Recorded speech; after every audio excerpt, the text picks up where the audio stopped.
최근 경기 김포시 갑 유권자들을 대상으로 실시된 여론조사에서 김주영, 박진호 두 후보 간 지지율이 오차 범위 내 박빙을 이루는 것으로 나타났습니다.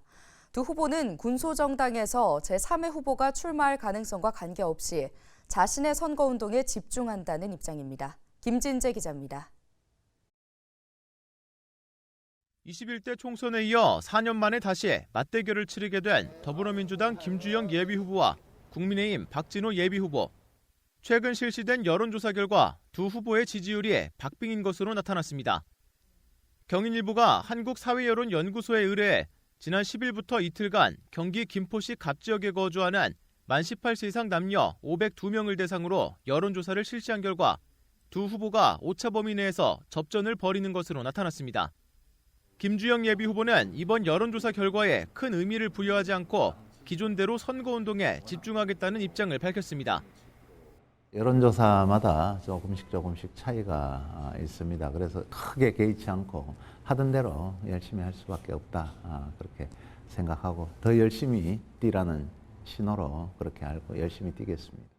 박진호 예비후보는 남은 기간 얼마든지 결과가 바뀔 수 있다고 설명하며 지지자들을 결집하면 보다 높은 지지율이 나올 것으로 전망했습니다.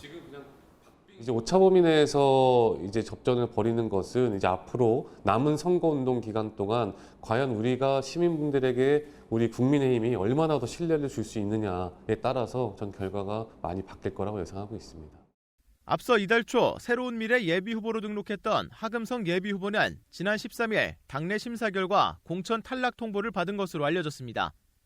군소정당들이 잇따라 후보를 공천하고 있는 것과 관련해 김주영, 박진호 두 예비후보는 김포 갑선거구에서 다자간 대결 구도가 형성되더라도 크게 영향을 받지 않고 선거를 치를 것으로 내다봤습니다. 다자 구도가 되면은 우리가 생각하지 못한 그런 변수들이 있을 거라고는 생각을 합니다. 그럼에도 불구하고 저는 지난 4년 한결같이 달려왔다고 생각을 합니다. 그 길로 하던 대로 열심히 뚜벅뚜벅 시민만 보고 가겠습니다.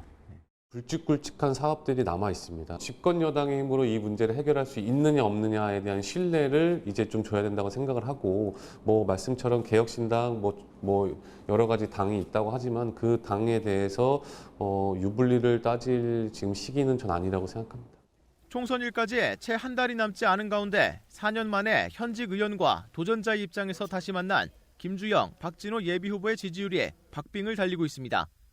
헬로티비 뉴스 김진재입니다.